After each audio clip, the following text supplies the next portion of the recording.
स्वागत है आपका। आप देख रहे हैं जनता टीवी और मैं हूं आपके साथ अभिषेक। बुलेटिन की शुरुआत करते हैं। सबसे पहले आपको बता दें कि मुख्यमंत्री योगी आदित्यनाथ आज ताबड़तोड़ यूपी के जिलों के दौरे कर रहे हैं।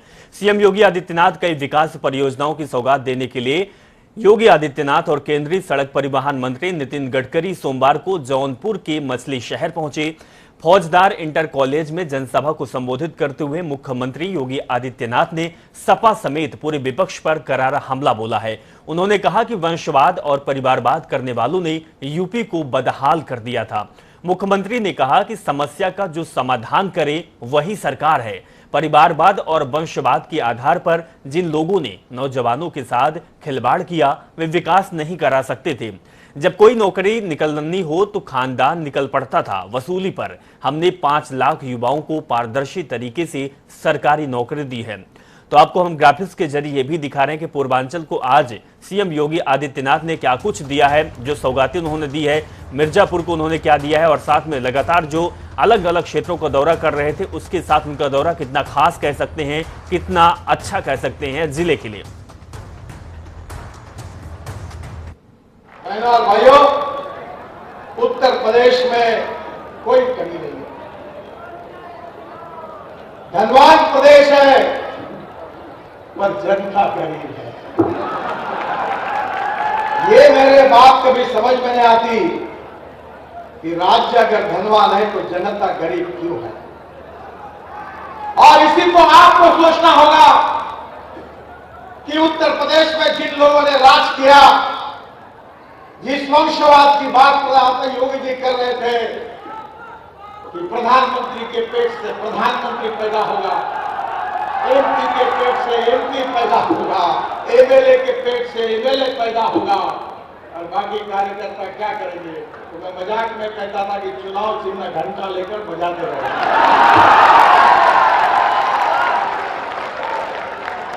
और इस वंशवाद को, इस परिवारवाद को समाप्त करने का काम किसी ने किया तो भारतीय जनता पार्टी। पिछली सरकारों की सोच संकुचित थी, छोटी थी, इसलिए परिवार तक सीमित थे।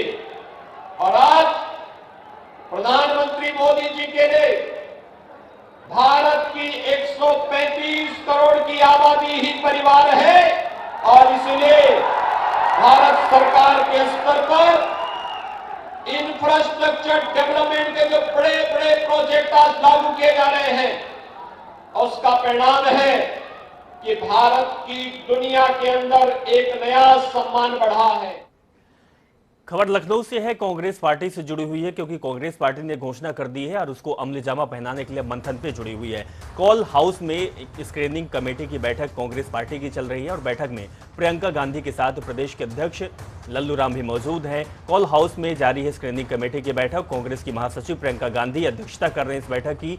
उनके साथ दीपेंद्र हुड्डा समेत तमाम नेता जो कांग्रेस पार्टी के हैं वो भी शामिल है। महिलाओं को 40% आरक्षण के तहत टिकट पर चर्चा हो रही है।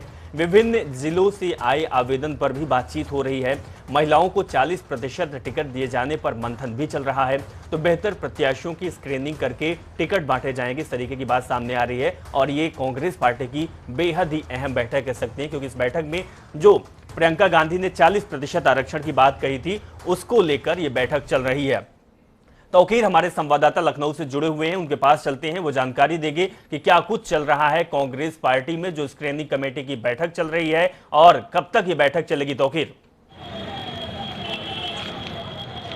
देखिए, लगातार कई दौरों में ये बैठक की गई है और समाजवादी पार्टी का जो ऐलान किया गया था कि वो महिलाओं को जो पेंशन देगी उसी के बदले कहीं ना कहीं कांग्रेस की एक बड़ी रणनीति सामने आई है। महिलाओं को लेकर उनकी तरफ से कहा गया है कि 40% आरक्षण दिया जाएगा। इसके अलावा जो स्नातक वाले जो छात्राएं होंगी, जो पास आउट होंगी, उनको स्कूटी दी जाएगी। तो फिलहाल कहीं ना कहीं महिलाओं पे बड़ा दांव खेल रही है कांग्रेस और कहीं ना कहीं जो स्क्रीनिंग कमेटी की बैठक है वो महिलाओं की जो दावेदारी है, जो 40% महिलाओं को टिकट देने की बात की गई है, इसको लेकर स्क्रीनिंग कमेटी की बैठक जारी है। और आज सुबह 10 बजे से कॉल हाउस में प्रियंका गांधी बैठक ले रही हैं। उनके साथ अजय कुमार लल्लू जो प्रदेश अध्यक्ष हैं वो शामिल हैं, आराधना मिश्रा जो विधानमंडल दल के अध्यक्ष हैं वो शामिल हैं और बरखा गायकवाड़ जो मंत्री हैं महाराष्ट्र सरकार में, वो भी इस कमेटी के सदस्य हैं, वो भी यहाँ मौजूद हैं। तो कहीं ना कहीं मंथन बहुत तेजी से हो रहा है। माना जा रहा है कि पहली लिस्ट 10 दिन के अंदर जारी की जाएगी, जो 120 लोगों की लिस्ट हो सकती है, और इसमें करीब 70 प्रत्याशी महिला ऐसे आवेदक होंगी जिन्होंने अभी तक आवेदन किया है, और उनके नामों पर मोहर लगेगी। तौकीर अगर बात की जाए तो जिस तरीके की आपने बात बताई है कि समाजवादी पार्टी ने पेंशन की बात कही थी, कांग्रेस पार्टी ने महिलाओं को 40% आरक्षण दे दी है, आरक्षण के लिए मंथन भी चल रहा है, आप वहां मौजूद भी हैं। और दूसरी तरफ बीजेपी भी अब महिलाओं को लेकर कहीं ना कहीं जनसभाएं कर रही है, चाहे वो प्रयागराज में प्रधानमंत्री मोदी की जनसभा की बात की जाए या फिर कहीं और। जो बीजेपी के नेता है वो लगातार मुखर होते जा रहे हैं कि महिलाओं के लिए तो बीजेपी पार्टी खड़ी हुई है। हम आपसे जानना समझना चाहेंगे कि कितना प्रभाव पड़ने वाला है कांग्रेस का ये दांव आने वाले चुनाव में।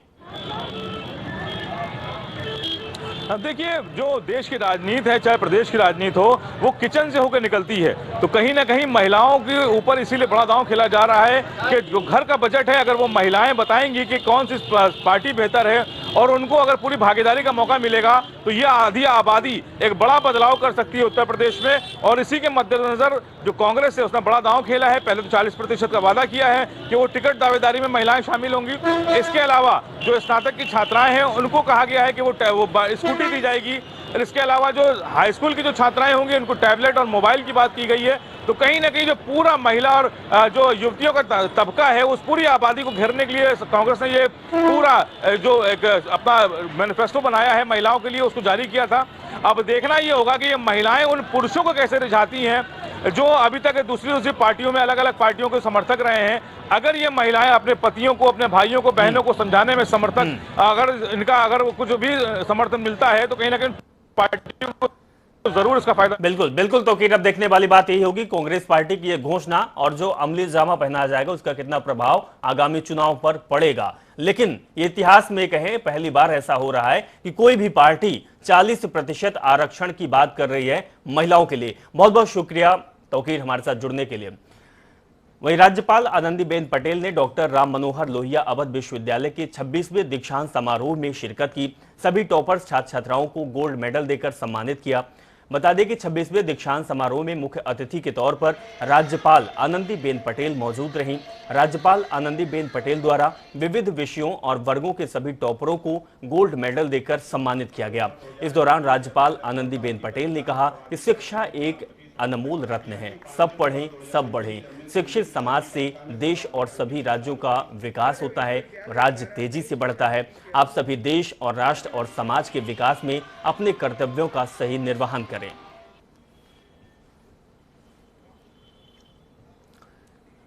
लखीमपुर खीरी जिले में 3 अक्टूबर को हुए तिकुनिया हिंसाकांड मामले में मुख्य आरोपी केंद्रीय गृह राज्य मंत्री अजय मिश्रा टेनी के बेटे यानी कि आशीष मिश्रा की जमानत याचिका कोर्ट ने खारिज कर दी है। जमानत के लिए दाखिल की गई अर्जी के कागजों में गलती के चलते कोर्ट ने प्रार्थना पत्र को अस्वीकार कर दिया। साथ ही कोर्ट ने तिकुनिया हिंसा में शामिल 5 अन्य आरोपी जिसमें से अंकित दास, शिवनंदन, लतीफ, शेखर और सत्यम की जमानत अर्जी को भी कोर्ट ने खारिज कर दिया है। अब आशीष मिश्रा को फिर से जमानत के लिए कोर्ट में अर्जी दाखिल करनी होगी। हम आपको यह भी बता दें कि 3 अक्टूबर को हुई इस घटना में 4 किसानों और एक स्थानीय पत्रकार समेत 8 लोगों की हत्या हुई थी। आशीष मिश्रा और उसके साथियों पर आरोप है कि वो फायरिंग करते हुए किसानों को अपनी गाड़ी से रौंदते हुए निकल गए थे। राजेश शुक्ला हमारे संवाददाता जुड़े हुए इसी मामले पर ज्यादा जानकारी देंगे। राजेश, अगर बात की जाए तो जो भी आरोपी हैं जेल में हैं उनको अर्जी दी गई है जमानत के लिए, लेकिन कोर्ट की तरफ से खारिज कर दी गई है। जी आशीष जी, बिल्कुल बताना चाहेंगे कि आज जिला जज कोर्ट में कल परसों लोअर कोर्ट में अर्जी खारिज होने के बाद आज जिला जज की कोर्ट में अर्जी डाली गई थी, जिसमें 3 लोगों की अर्जी तो खारिज कर दी गई है। आशीष मिश्रा की जो थी वो तकनीकी कमी के चलते उनकी अर्जी उनके वकील ने वापस ले ली है। अंकित दास, लतीफ और सत्यम नंदन जो 4 लोग और आरोपी थी उनकी अर्जी आज फिर खारिज कर दी गई है डीजे कोर्ट से। और लखीमपुर कांड में अब इनकी जो अर्जी है, मोनू की जो अर्जी थी उसको हाई कोर्ट में भी डाला गया था और लखीमपुर जिला जज की कोर्ट में डाला गया था। तो किन्हीं कारणों के चलते लखीमपुर जो जिला जज कोर्ट में अर्जी डाली गई थी उसको तो वापस उनके वकील ने ले लिया है तकनीकी कारणों से, और जो हाई कोर्ट में अर्जी पड़ी है उसके लिए उनमें जो धाराओं में बदली गई है, उन धाराओं पर बदले जाने के बाद ही जमानत याचिका पर सुनवाई हो सकती है। चलिए राजेश, बहुत बहुत शुक्रिया तमाम जानकारी साझा करने के लिए। तो एसआईटी ने घटना को सोची समझी साजिश बताया था और इसके बाद कई और धाराएं भी लगी थी आरोपियों के ऊपर, जिसके बाद से अब इनकी जमानत याचिका खारिज कर दी गई है। बड़ी खबर आ रही है अलीगढ़ से, फिर से एक साथ एक मंच पर दिख सकते हैं दो युवा नेता जयंत चौधरी और अखिलेश यादव।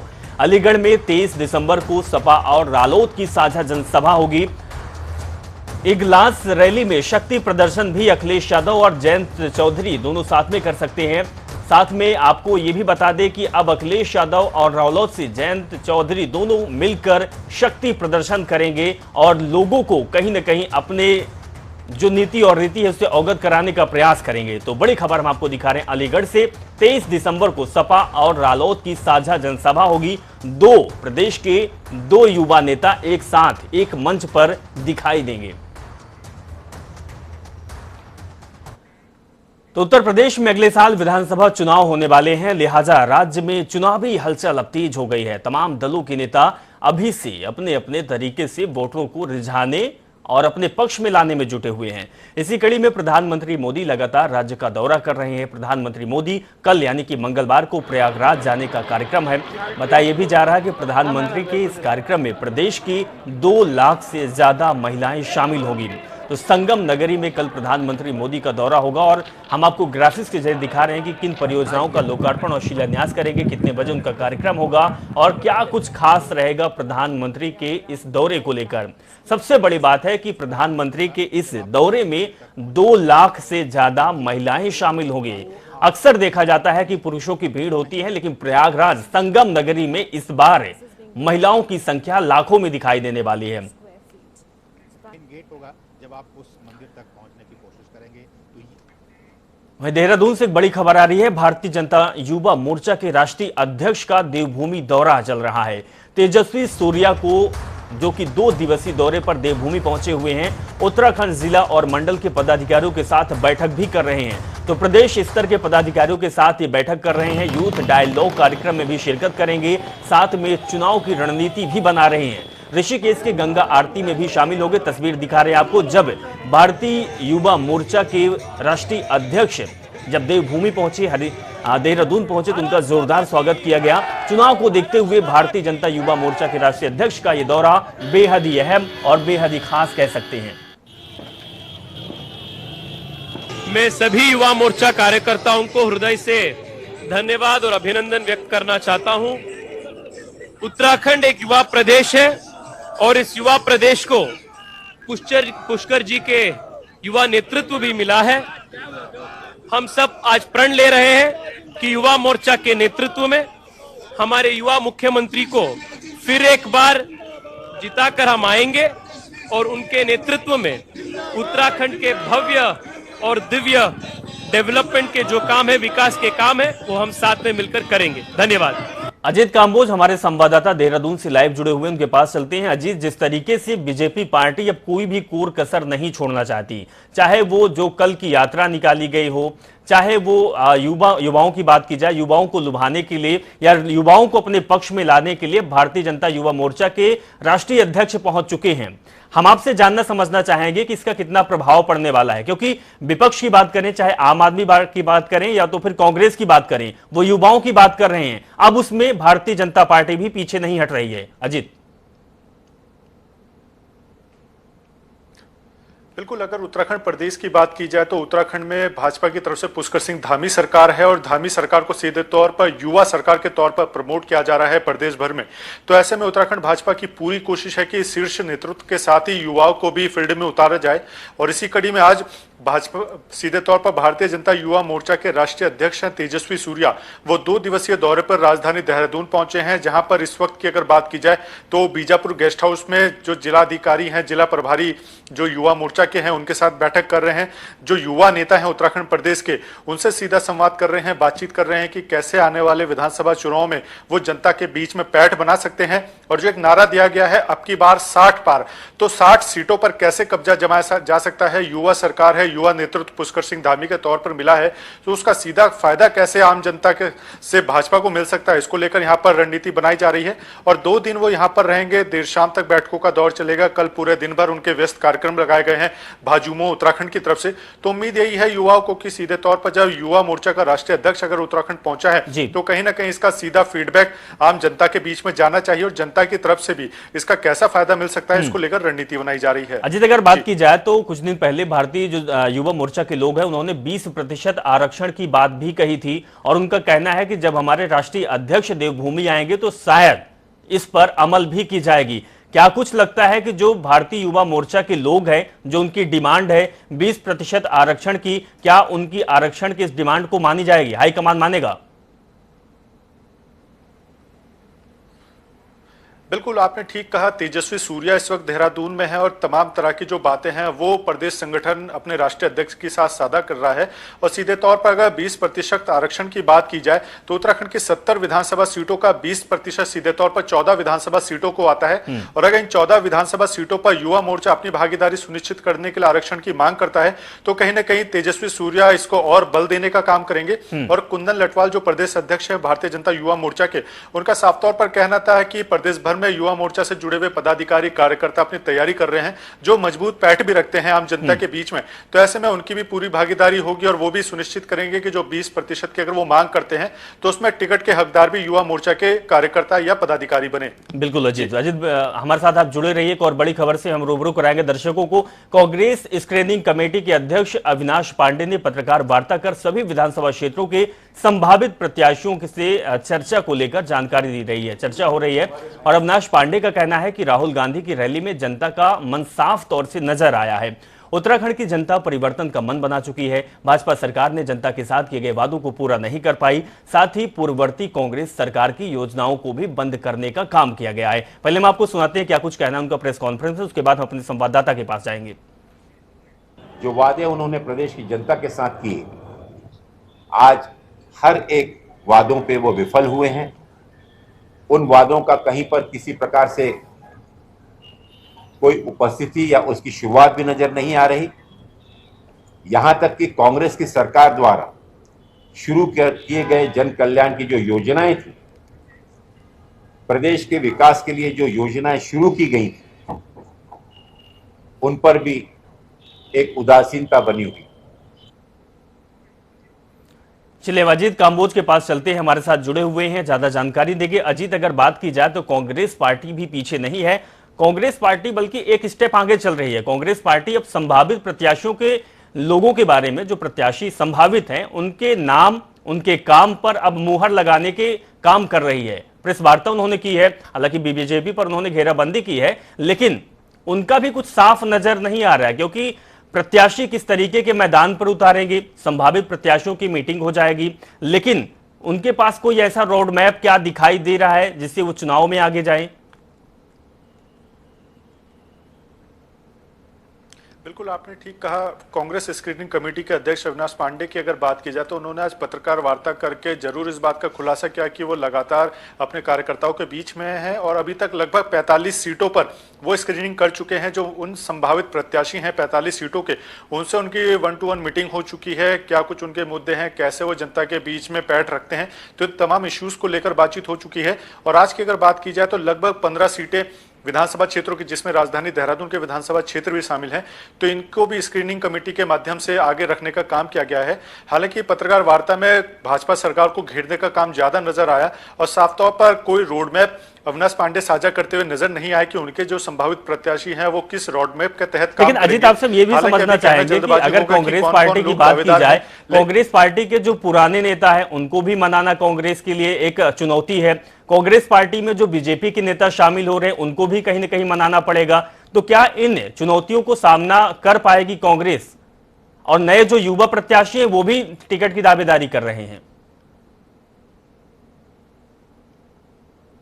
बिल्कुल, अगर कांग्रेस की बात की जाए तो कांग्रेस में प्रत्याशी ज्यादा हैं और सीटें कम हैं और इसी को लेकर स्क्रीनिंग कमेटी लगातार काम कर रही है। राजधानी देहरादून में आज स्क्रीनिंग कमेटी की बैठक हुई है, जिसमें देहरादून जनपद, उत्तरकाशी, टिहरी जनपद, 3 जनपदों की स्क्रीनिंग यहां पर की जा रही है। और जिस तरह की बात खुद स्क्रीनिंग कमेटी के अध्यक्ष अविनाश पांडे कर रहे हैं कि वो 1-to-1 टॉक जरूर कर रहे हैं प्रत्याशियों से जो संभावित दावेदारी कर रहे हैं, लेकिन जो फैसला होगा वो कोर कमेटी करेगी। और आने वाले समय में कौन टिकट के सच्चे वाले या पक्के वाले उम्मीदवार होंगे, इसका फैसला तो आने वाला वक्त बताएगा। लेकिन फिलहाल इतना जरूर है क्योंकि 10 से 15 दिन का समय बचा है चुनावी आचार संहिता को लेकर, तो उससे पहले सभी प्रत्याशियों के मन टटोलने का काम स्क्रीनिंग कमेटी की तरफ से हो रहा है। चलिए जी, बिल्कुल ये आने वाला समय ही बताएगा। बहुत बहुत शुक्रिया जी हमारे साथ जुड़ने के लिए और तमाम जानकारी साझा करने के लिए। वहीं कोटद्वार के हल्दूखाता में वन क्षेत्र की भूमि को हस्तांतरित कर 33 केवीए के पावर प्लांट का शुभारंभ राज्य के वन मंत्री हरक सिंह रावत ने किया है। इस मौके पर उन्होंने कहा कि कोटद्वार के भाबर क्षेत्र में बिजली शटिंग, ग्रिड अप डाउन होने, लाइन लंबी होने के कारण कहीं पोल के गिरने से तो कहीं तारों के टूटने जैसी समस्याओं की अनेक शिकायतों के बाद सब स्टेशन को बनाने का निर्णय लिया गया। इसके बाद अब भाबर क्षेत्र की जनता को बिजली की शटिंग, पावर और ग्रिड फेल होने, तार और पोल के टूटने से विद्युत सप्लाई जैसे बाधित होने से समस्याओं से निजात मिलेगा। चलिए, इस खबर के साथ फिलहाल इस बुलेटिन में बस इतना ही। आप जुड़े रहो, देखते रहें जनता टीवी। नमस्कार।